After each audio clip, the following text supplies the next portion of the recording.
శ్రీ గురుభ్యో నమ. భగవద్భక్తులందరికీ శుభాభినందనలు. హర హర మహాదేవ శంభో శంకర. మనము ఎంతో పవిత్రమైన మహిమాన్వితమైన జ్యోతిర్లింగ క్షేత్రాల గురించి తెలుసుకుంటున్నాము. మనమందరము కూడా తెలుసుకున్న ఎంతో మహద్భాగ్యము కలుగుతుంది.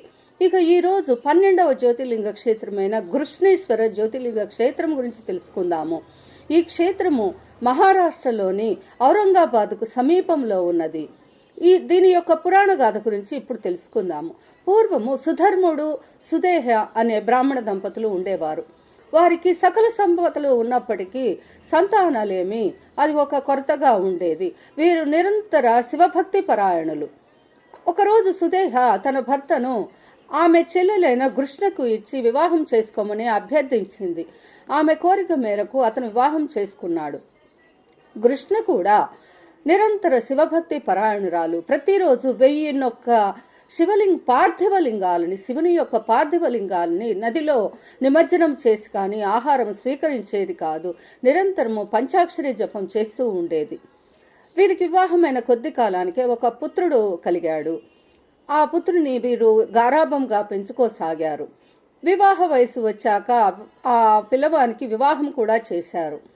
ఇక ఈ యొక్క కృష్ణకు పిల్లవాడు సంతానం కలిగి ఆ పిల్లవాడు వివాహం చేసుకొని వారు సంతోషంగా ఉన్నందుకు ఇంకా ఇరుగు పొరుగు వారి సూటిపోటి మాటలకు సుదేహ మనసు ఈర్ష్య అసూయలతో నిండిపోయి తన చెల్లెలి కొడుకైనటువంటి పిల్లవాడిని ఒకరోజు నిద్రిస్తున్నప్పుడు తల నరికి ఆ తలను తీసుకెళ్లి నదిలో పడవేసి ఏమీ ఎరుగని దాని వలె ఉన్నది.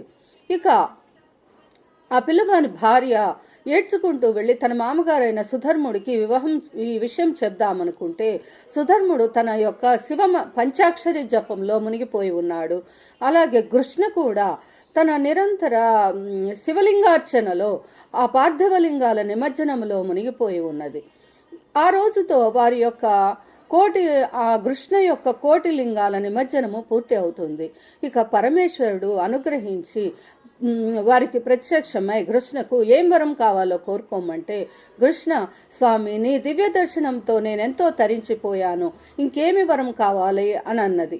అప్పుడు పరమేశ్వరుడు మరింత ప్రీతి చెంది ఆమె యొక్క కుమారుని బ్రతికించి సుదేహను శిక్షిస్తానన్నాడు. కృష్ణ అందుకు ఒప్పుకోక ఆమె వల్లనే కదా స్వామి నీ యందు భక్తి కూడా కలిగినది, నీ భక్తురాలే కదా అనేటప్పటికీ పరమేశ్వరుడు మరింత ప్రీతి చెంది ఏం వరం కావాలో కోరుకోమంటే కృష్ణ నీవు ఎల్లప్పుడూ ఇక్కడే ఉండి నీ భక్తులని రక్షించి సదా ఇక్కడ కొలువై ఉండమని కోరుకున్నది. పరమేశ్వరుడు